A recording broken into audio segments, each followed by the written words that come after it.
I got T-boned 3 blocks from home. Broken arm, blood in my eyes, strapped to a gurney.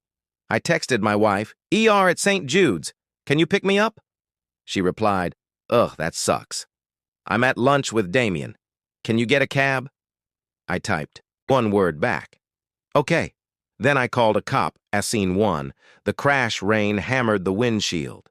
Green light, screeching tires.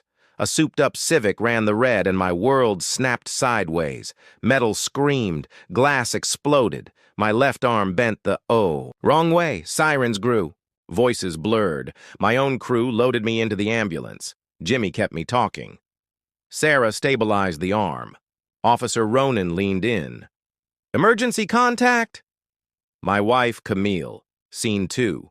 The ER fluorescent lights. Neck brace. Monitors beeping. Dr. Walsh. Clean break. Mild concussion. You're lucky. The triage nurse tried my wife 3 times. Nothing. I texted Camille myself. Car accident. At St. Jude's ER, broken arm. Please pick me up. Dots appeared, then her reply. Ugh, that sucks. I'm at lunch with Damien. It's important. Can you get a cab? Let me know how it goes. I stared at the screen. 23.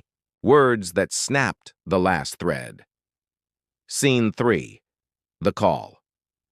I called Officer Ronan. I know where she is. Marlowe Cafe, by the window. Please notify her in person. He paused, heard what I wasn't saying, and sent a unit. Scene 4. The restaurant.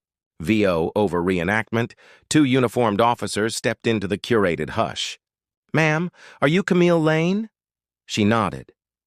Your husband, Marcus, was in a major collision at 11:47. Broken arm, concussion, stable. We've tried to reach you for 2 hours. You are his emergency contact. You should go now. Forks froze.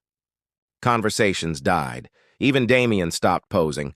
The officers handed an impound card and left. Lunch was over. Scene 5. Sister arrives back at St. Jude's. My sister Tessa stormed in. Suit, heels, hurricane energy. She read Camille's text. Her jaw set. We're done making excuses. Tonight, she said, we clean house. Scene 6. The shift. Camille's messages finally arrived. I'm on my way. You should have called more than once. Did you seriously send cops to embarrass me? That was cruel. This is your fault. Tessa didn't yell. She went quiet. Block her. I did. 3 words popped up. Contact blocked. Then she got to work. Scene 7. The plan. Tessa booked Morgan Movers for a relationship pack-out. She scheduled Loctite locksmiths for new locks at 8 a.m., plus a security upgrade. She wrote the email. Subject, retrieval of personal property. Camille, your relationship and residence with Marcus have been terminated effective immediately, following your response to his medical emergency. Your belongings have been professionally packed and inventoried. You have 48 hours to arrange pickup with the moving company. The locks have been changed. All communication goes through me. Tessa Lane, on behalf of Marcus Lane. She hit send. For the first time in years, I exhaled. Scene 8. The move. Morning. New keys.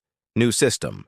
Movers boxed the candles, the designer shoes, the evocative art that cost more than 2 months of my salary.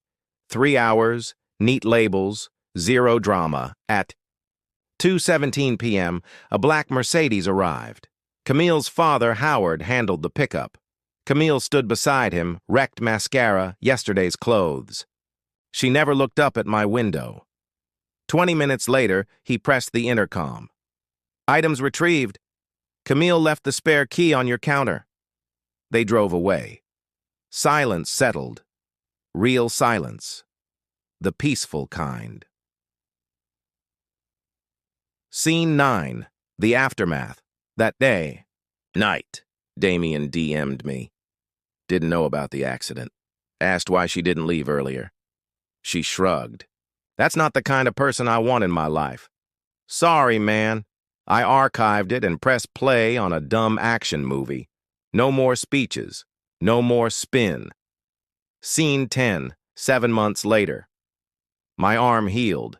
The scars faded.